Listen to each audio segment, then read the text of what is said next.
Alright, so we're going to work on section 1.1 of your intermediate algebra book.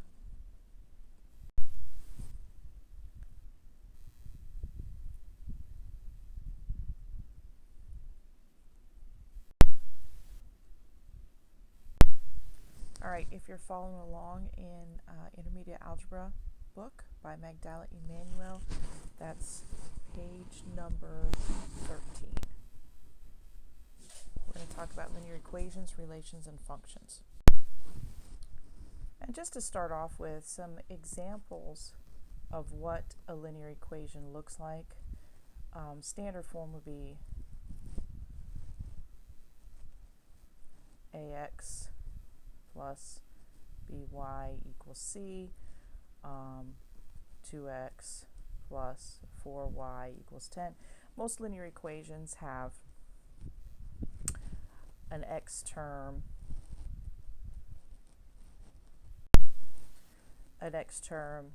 a y term, and a constant term.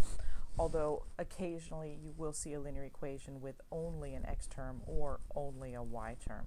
So this is just some examples of what linear equations can look like. Negative 5x plus 7y equals negative 3. And all three of these equations are in what we call standard form. Sometimes we see equations in slope-intercept form, y equals mx plus b, or some other form. But this is just some basic examples of what a linear equation looks like. We're going to move on to example 1. Again, if you're following along in your book, this is page 13. Example 1 says, the linear equation 2x plus 4y equals 10 is given. Is the point negative 1, 3 a solution for the equation? So what you're being asked is basically, does this point lie on the line that is the graph of this equation, or is this a solution for the equation? Because this equation depicts an infinite number of solutions, and linear equations make a line when you graph them. So does this point lie on that line, or does this point solve this equation? To figure out whether that's true or not, it's a yes or no question, is you substitute the x and the y coordinate into the equation for x and y, and then you simplify to see if the two sides are equal. So we're going to do that. We're going to do 2 times x, and of course x is the first coordinate, so it'll be 2 times negative 1 plus 4 times the y coordinate, which is 3, equals 10. And then we're going to simplify. 2 times negative 1 is negative 2, plus 4 times 3 is 12. And we just simplify. Negative 2 plus 12 is 10, and we do find out that 10 equals 10. So how do we answer this question? Is this point a solution if the two sides come out equal? The answer, of course, is yes, it is a solution. It's a yes or no question. Either yes, it is a solution, or no, it is not.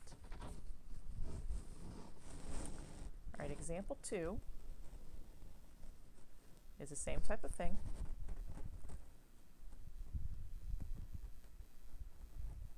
It says, is the linear, let's see, given the linear equation, negative 5x plus y equals negative 3, is the point negative 2, negative 5 a solution for this equation? And again, it's a yes or no question.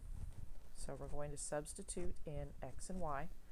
Negative 5 times negative 2 plus negative 5, and here the parentheses are your friend here because of these double signs, equals negative 3, and we're going to simplify. Negative 5 times negative 2 makes positive 10. You can drop these negative symbols, these double symbols here, and just make this minus 5. And of course, 10 minus 5 does not equal negative 3, it equals 5. So these are not equal. So how do we answer this question? Is this point a solution for this equation? Because these two sides do not come out equal, no, it is not a solution. And I just want to make a little note right here. The the term not a solution is not the same thing as no solution. Not a solution means I'm looking at something specific. It is not a solution for this. That doesn't mean there are no solutions. That just means this one is not a solution. No solution is something totally different. All right, we're going to look at example number 3. Scroll this up here.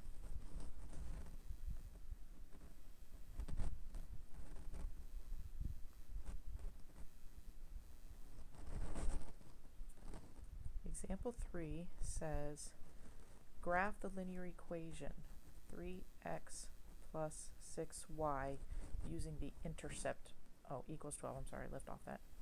So we're going to graph using the intercept method.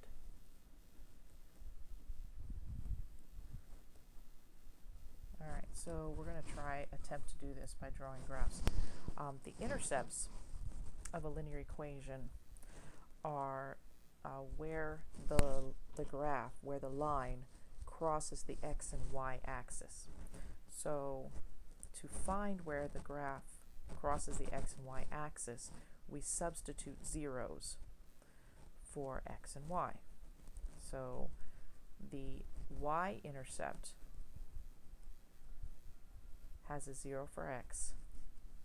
The x-intercept has a 0 for y. And we do these individually. We're going to first substitute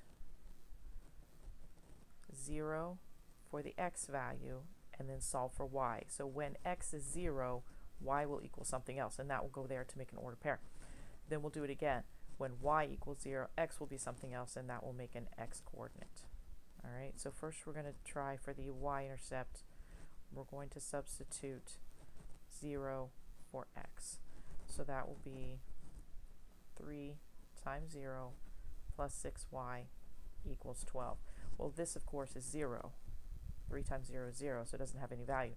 So 6y equals 12 gives us a y value of 2. So that would be the y-intercept right there, 0, 2. When we do it for the x-intercept, we substitute 0 for the y-coordinate. So I'm going to substitute 3x plus 6 times 0 equals 12. Again, this equals 0. So 3x equals 12. That gives us an x-coordinate of 4. Now, be careful. I've seen a lot of students put this 4 and this 2 in the same ordered pair. They are not the same point. They are two different points. You're trying to find the y-intercept when x is 0, y is 2, and this is 1 point. When y is 0, x is 4, and this is a separate point. And then you're going to use these 2 points to make a graph. Now, I'm going to scroll up a little bit so that I have room to draw a graph. I'm going to draw the axes here. Just like that. I'm going to put a few tick marks on here. Of course, if you use a straight edge or some graph paper, it's going to be a little bit neater. But first, I'm going to graph this point, 0, 2, and that will be, let's see, 0 for x and then 2 for y, and that'll be right up here on the y-axis. So this is 0, 2, right here. And then I'm going to graph the point 4, 0. So 4 on the x-axis, that's it. If this is 2 right here, 2, 3, 4, that would be right here. These are the intercepts. So the graph of this equation goes through both those points. Do not forget to put arrows on your graph. So this line is a graph of the equation. Uh-oh, I lost my equation. There it is. 3x plus 6y equals 12. And this is using the intercept method.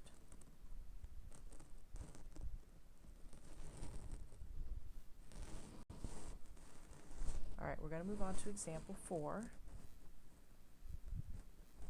Example 4, and I'm now on page 15, it looks like. If you're following along in the intermediate algebra book. Example 4 says graph the linear equation negative 3x minus 5y equals 15 using the intercept method. So we're going to do the same thing here that we did on the previous example. So let's use red for the y-intercept. The y-intercept has a 0 for x. And we can use blue this time for the x-intercept. The x-intercept has a 0 for y. So if we start with a y-intercept, we're going to substitute a 0 for x. So we will have 3 times 0, and that's negative 3, I'm sorry, times 0, minus 5y equals 15. And this equals 0, so we end up with negative 5y equals 15, which gives us a y of negative 3. So the y-intercept is the ordered pair 0, negative 3. The x-intercept has a 0 for y, so this time we'll do it again. I'm going to use blue this time, and we'll plug in 0 for y. So negative 3 times x minus 5 times 0 equals 15.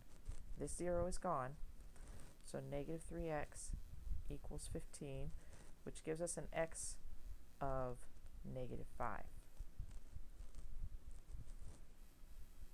So these 2 points are the intercepts. Now if we draw our graph, I wonder if we have room over here.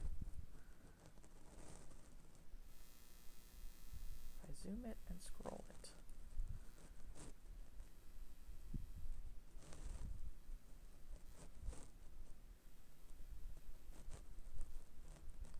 We can draw a graph over here.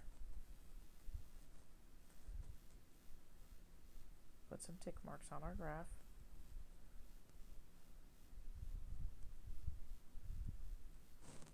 Okay, let's use red. Let's use red for the y-intercept. 0, negative 3. That will be down here. So we'll put a point there. That's the y-intercept. And we'll use blue for x.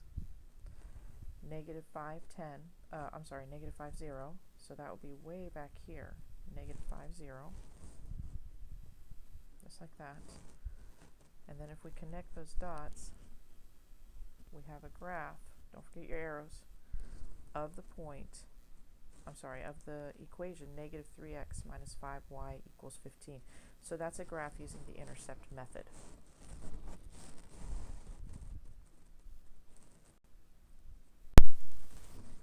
Alright, so on the next page we have a word problem for example 5.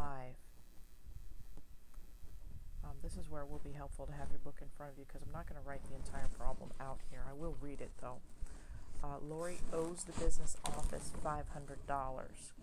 After discussing her situation with a staff member, a payment arrangement was made. She has to pay $25 every month until the debt is paid off. The linear equation that best represents this scenario is given by y equals 25x minus 500, and you're given that equation in the actual word problem. I did not make that equation up. X is the number of months and y is the amount of money owed. So I'm just going to use some colors again here. X represents the number of months and y represents the amount of money owed. Okay, so that's the information that I'm given. And then we have 2 parts to this question. Part A asks us, how much does she still owe 10 days after the arrangement was made? So if I know how many days it was, I need to find out how much was owed. So I'm going to be looking for this. When I'm looking for y, the question has to tell me x. I can't look for both variables. One of them will be given and the other one I will be solving for or looking for. It says, how much does she still owe? So that means I need to find this. 10 days after the arrangement was made. Well, this is the number of months that have passed. If only 10 days have passed, how many months is that going to be? 10 days does not even make a whole month. So this is actually going to be a 0 here because 0 full months have passed. Basically, we're going to substitute a 0 in here to find out how much she still owes. So if we do that, we'll have y equals 25 times 0 minus 500. This is 0, so we end up with y equals negative 500, which means she still owes $500. So we're going to answer that in a complete sentence because we answer word problems in a complete sentence. She still owes $500. And of course, the negative sign right here indicates that it's amount owed. Okay, so you can't owe a negative number. The negative indicates that you owe that number. Okay, part B says how many months will it take to pay off the debt? So how many months means that we're now going to solve for x. We're going to be looking for a number of months. To pay off the debt means that they are telling me this number, what she owes. Well, if she's paid off the debt, how much does she owe? If you pay off something, that means you now owe 0. So we will substitute a 0 for y. So we will have, let's use red, 0 equals 25x minus 500. And we need to isolate that x. So I believe I'm going to scroll a little bit here. There we go. To isolate this x, we first get rid of this negative 500, which will be add 500. So we have 500 equals 25x, and then to isolate this x, we're going to divide by 25. And that comes out to be 20. So x equals 20, which means how many months will it take to pay off the debt? It will take 20 months to pay off. So we're going to answer that in a complete sentence. It will take 20 months to pay off.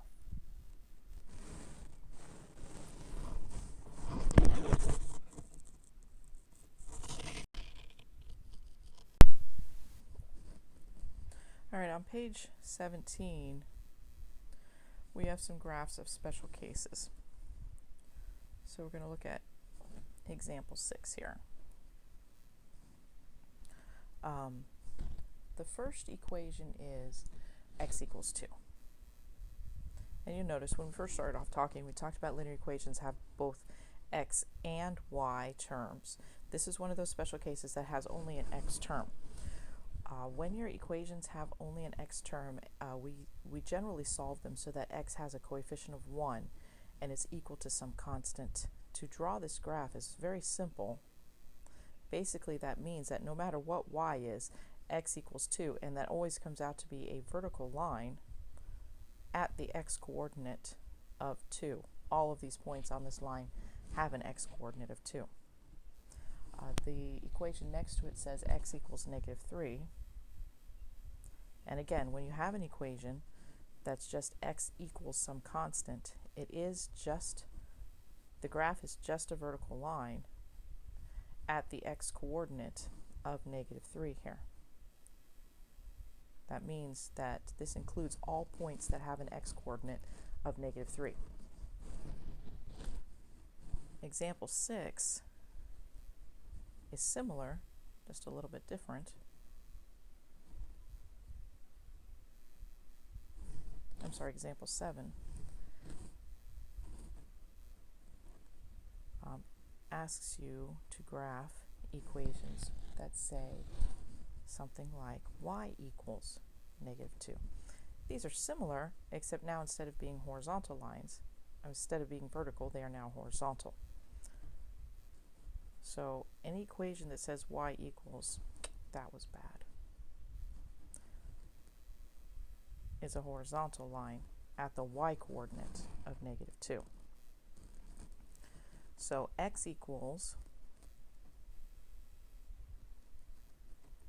some constant gives us a vertical line, but y equals some constant gives us a horizontal line. So y equals 4